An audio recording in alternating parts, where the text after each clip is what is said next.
Hello students, welcome back to my YouTube channel.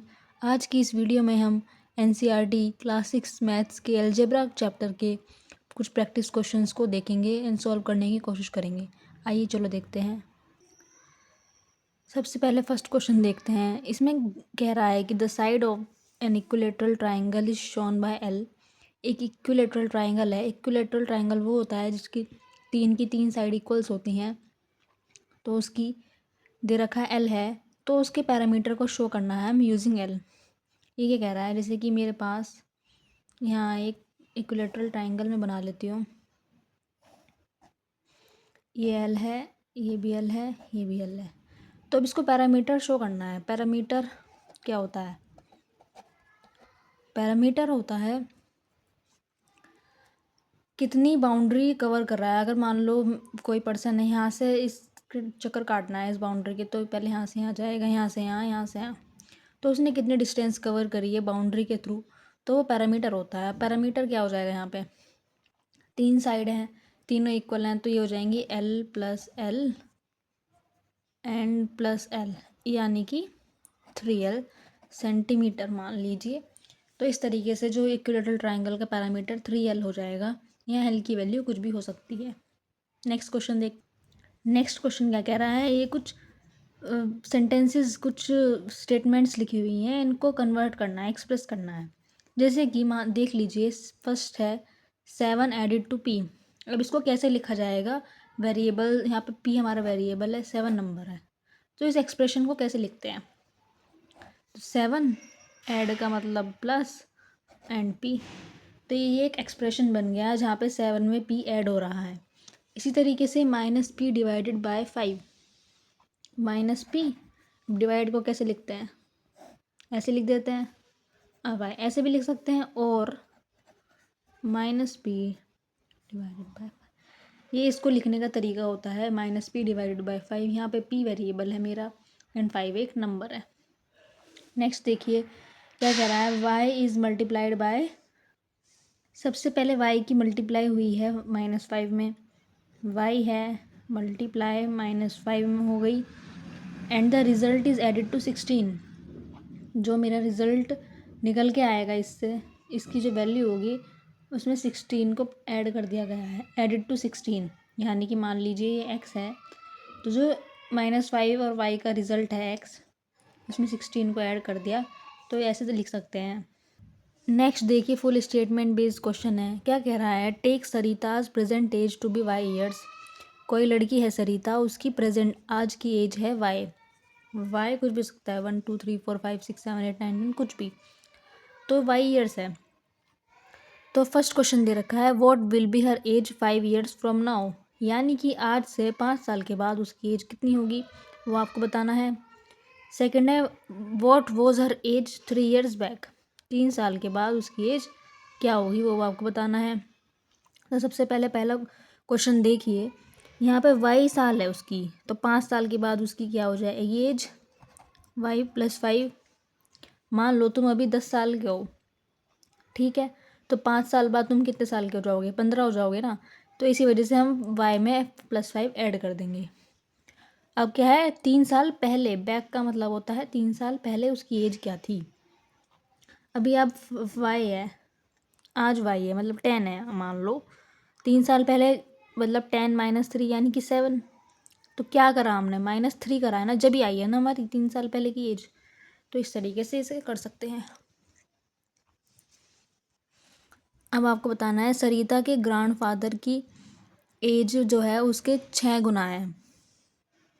सरिता की as का 6 गुने उसके ग्रैंडफादर की एज है, तो उसके ग्रैंडफादर की एज क्या होगी। सरिता की एज y है, उसके ग्रैंडफादर की एज उससे 6 गुना है। 6 टाइम्स का मतलब होता है मल्टीप्लाई, यानी कि उसके ग्रैंडफादर की एज हो जाएगी 6y। डी दे रखा है, grand mother is 2 years younger than grandfather. जो ग्रैंडफादर की एज थी, ग्रैंड मदर जो है यानी कि दादी जो है, वो 2 साल छोटी है। यंगर मतलब छोटी है। तो अगर ग्रैंडफादर की एज 6y है, तो ग्रैंड मदर की एज रहेगी 2 साल छोटी, यानी कि -2। क्यों, सही है ना। इस तरीके से सॉल्व कर सकते हैं। नेक्स्ट ये क्वेश्चन आपके लिए होमवर्क है। इसमें दे रखा है कि सरिता के फादर की एज सरिता की एज के 3 गुने से 5 ज़्यादा है।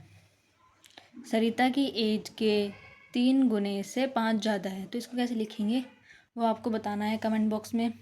ऐसे लिख सकते हैं आप थर्ड क्वेश्चन के ई को आंसर करके लिख सकते हैं, जो भी इसका आंसर होगा। नेक्स्ट क्वेश्चन देखते हैं। ये कह रहा है कि एक बस है जो कि ट्रैवल करती है 20 kilometre per our. Kilometre per our किसकी यूनिट होती है? स्पीड की होती है, यानी कि स्पीड गिवन है 20 किलोमीटर पर आवर। ठीक है, अब वो जा रही है दासपुर से बीसपुर। कहाँ जा रही है? दासपुर से बीसपुर जा रही है। After the bus has travelled 5 घंटे चलने के बाद अभी जो बीसपुर है वो 20 किलोमीटर बचा है। यानी कि मान लीजिए कि बस यहाँ से ट्रैवल शुरू करना हुई है, ये दासपुर है, ठीक है, और यहाँ पे है बीसपुर, तो ये डिस्टेंस है मान लो। तो यहाँ से चलना शुरू करी, स्पीड है इसकी बस की 20 किलोमीटर पर आवर। यहाँ से जब 5 घंटे चल दी वो, मतलब यहाँ पहुँच गई 5 घंटे चलने के बाद, 5 आवर्स, तो अभी भी 20 किलोमीटर बचा है। तो अभी भी 20 किलोमीटर, यानी कि 20 किलोमीटर ये डिस्टेंस बची हुई है। तो आपको बताना है what is the distance from Daspur to Bispur. Daspur से लेके बीसपुर की कितनी डिस्टेंस है वो आपको बताना है वी का यूज़ करके। अब आप देखिए कि स्पीड है 20 किलोमीटर पर आवर की, यानी कि speed is 20 kilometre per hour. Speed का फॉर्मूला क्या होता है? डिस्टेंस अपॉन में time is equals to v. Means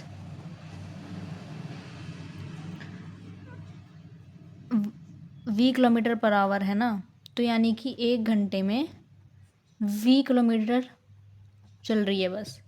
1 घंटे में 20 किलोमीटर, सॉरी 20 किलोमीटर जो है बस चल रही है। वी कुछ भी हो सकती है, 2 3 कुछ भी हो सकती है। 20 किलोमीटर पर आवर का मतलब है 1 घंटे में 20 किलोमीटर चल रही है। अभी वो 5 घंटे चली है।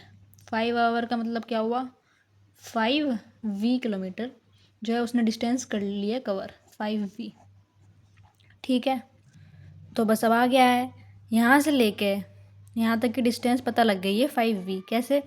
1 घंटे में 20 किलोमीटर चल रही है, 5 घंटे चली है, 5 घंटे में कितनी हो जाएगी? 5 किलोमीटर।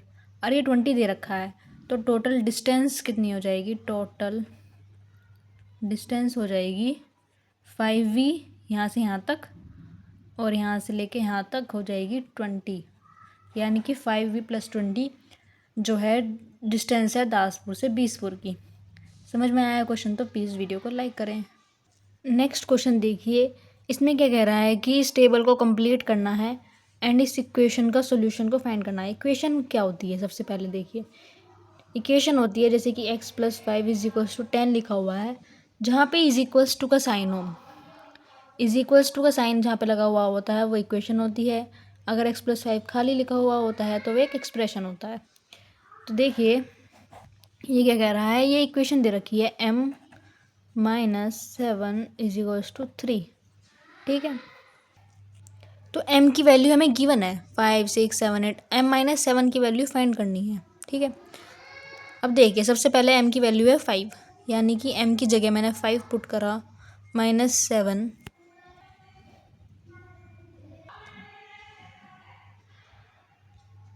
सिर्फ m - 7 की करनी है।